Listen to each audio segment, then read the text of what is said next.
Yes people, welcome back to Brendan Pearson Fitness. Today's video is going to be all about ankle injuries, ankle sprains, and how to strengthen yourself to get back from an ankle sprain, but also how to prevent it from happening. So myself, I've had a lot of ankle injuries. I've had two big ankle injuries on my right side leading to surgery. So I've tore all of my lateral ligaments, and I've also got a little bit of a fracture, which I had operated on about 2 or 3 years ago now. Since then, I haven't had any issues, but I want to make this video mainly for footballers, because I've had a lot of questions from footballers from different teams asking about rehab, asking about exercises to prevent ankle sprains, especially for you non-league lot who are playing on very bumpy pitches.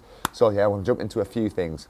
First things first is going to be footwear. So if you are a footballer or an athlete who do a running sport where you have to wear football boots, rugby boots, whatever it is, most of them boots are designed to be very narrow and squeeze your feet into a position where your toes cannot spread. Now, typical trainers, obviously these aren't the best example for normal trainers, are very narrow at the top, and they also have a very thick sole. Now, what I would like you to try and do is get used to being barefoot as much as possible and train barefoot when you have the chance. Obviously, not every gym is going to let you train barefoot, so if you do have a pair of barefoot shoes, these are from Vivo or Vivo Barefoot. These are very good. I've been wearing these for about 6 months now. I will do a review on these shoes down the line, but they have helped me a lot purely because they are so wide at the toes, so you can actually move around them toes. And also, a lot of the time, these shoes stop your feet, your foot muscles from actually working properly. So get in barefoot or get yourself a pair of barefoot shoes, train in them, and that's going to strengthen your foot, your ankle, and everything around that, and hopefully prevent injuries down the line. So that's one little thing you can do. Obviously, if you don't have the money, just go barefoot. So next, we are going to be jumping into some exercises that are going to be using bands, either these simple glute bands you can get off Amazon or a little bit of a longer one. I prefer the longer ones for whatever reason, so if you've got one of these, perfect. But we are going to be looking at eversions, inversions, and a little bit of dorsiflexion and plantar flexion, which I'll explain what they are in a bit. But most ankle sprains are done by inversion, pretty much meaning your ankle rolling inwards like that, and you're injuring the lateral ankle ligaments, which is what the most common injury is. That's what I've done myself. So what we want to do is strengthen that movement by using the band. So all you're going to do at home is get a band, wrap it around something that you have at home. Could be underneath a sofa, on a leg on a chair, and then you're going to pull it to the side, wrap the band round the top of your foot, straight leg out in front, and we're going to be working ankle eversion here. So we're going to be pushing out to the side, trying to push our ankle, our foot away from our body, rotating back in, and really trying to keep the shin as still as possible.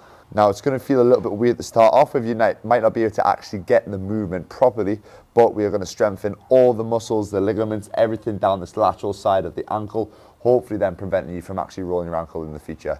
For sets and reps, I normally do 3 sets of 15. Once you start feeling that burn and you start feeling like you can't do the full movement, then that's when you know you've got it right. So now that we've worked eversions, we're going to work inversions. I want to demonstrate it obviously on the opposite side, just for the camera's sake. Wrap it around the top of your foot. Same thing, make sure that knee, hip and everything is staying in line, and we're rotating that ankle inwards, letting it open up, rotating it inwards, just to balance that inversion and eversion out. 3 sets of 15 again is enough on this. So for ankle sprains, inversions and eversions, the two that I've just demonstrated, are going to be the most important band-based exercises to do. If you don't have a band at home, what you can do is just get an object in front of you and push your ankle outside for your inversions, and for your eversions, you can push inwards. But obviously band would work a little bit better.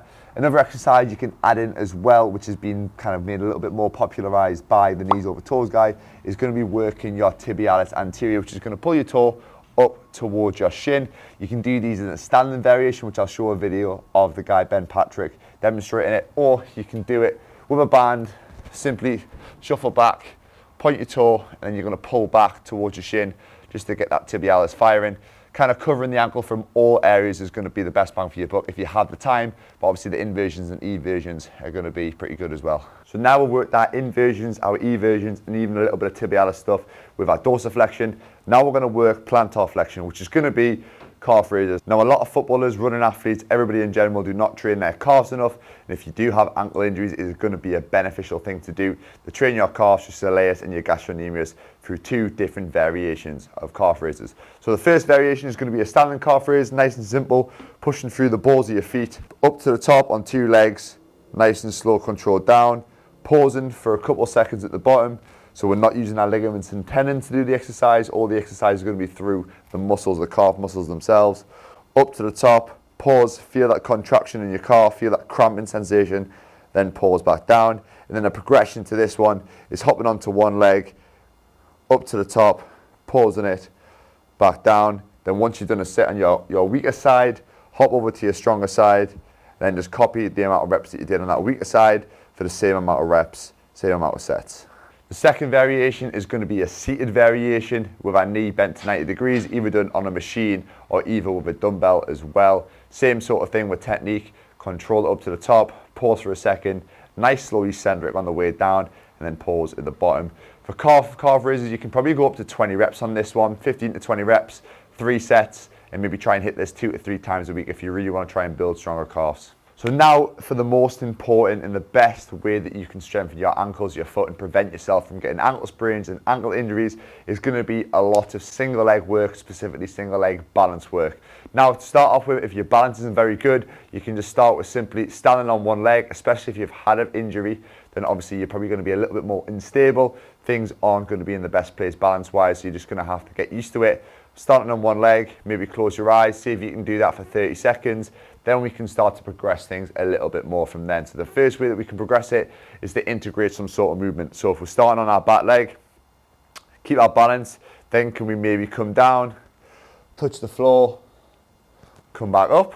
If that's not too bad, again, we can maybe add a little bit of weight, turn it into more of a single leg deadlift, or we can get a partner to throw us or catch a ball. Just as an example for here, a medicine ball, you could throw it against the wall, catch it, maybe then come down to the floor, come back up, reach overhead, just integrating different movements to try and put you off balance, change your center of gravity, and just to test you out a little bit more. The next way that we can progress things is by integrating some sort of unstable floor. Now a mat is a perfect thing to get, or you can use a pillow at home if you have an Air-X there, perfect, or even progressing to something like a Bosu, which is a lot more challenging.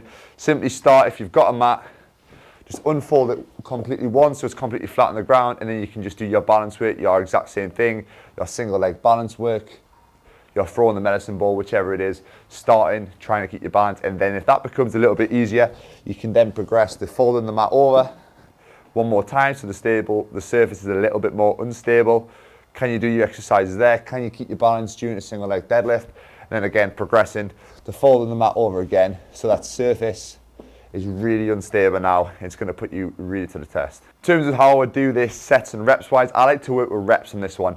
When I find that if I'm working with time, some people can kind of slow down, take the time with things and stop losing the concentration. So work with reps. Probably start with 10 to 15 reps on this and maybe do 3 sets each side.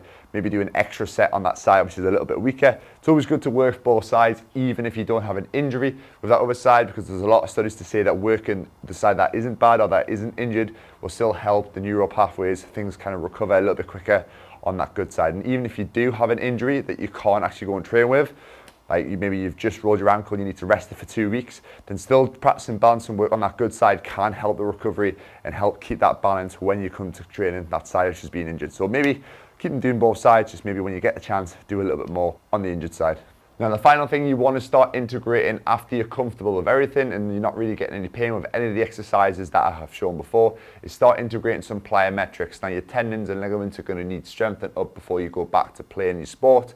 So adding things like plyometrics, little single leg hops, maybe some calf rope walks to start off with, simple exercises which is going to help strengthen that calf, the ligaments and tendons around that ankle as well. And you can even regress it and start on jumping on a trampette or a little trampoline if you have one. Something that's a little bit more of a cushioned ground to take a little bit of the weight off. Then like I said, progress from there and maybe build yourself up with some running, some sprinting and some bigger jumps. Again, a reminder, I am not a qualified physio. I am just putting this advice out there from my own experience, what has helped me get back fit, get back from my ankle injuries and keeping me fit as well. Always refer yourself to a physio first, go and see a specialist, get the injury looked at. You might need a scan, you might need to go and see a surgeon. Your injury might not be fixed by these exercises, so please go and get some serious medical attention if you do need it.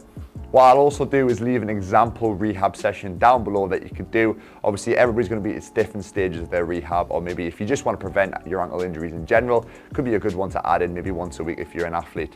But yeah, in total, make sure you're recovering, make sure that you are getting this single leg ankle stuff in, make sure that you can maybe add in some activation stuff pre-training just to get that extra little bit of volume in, extra little bit of work. And even simple things like I say to my clients, just standing on one leg when you're brushing your teeth, the more that you can do it, the better your balance is going to get, the stronger your foot's going to get, your ankle's going to get, and hopefully the less chance of you getting injured. But hopefully this video has helped you out. As always, like, comment, subscribe, and we'll see you in the next video.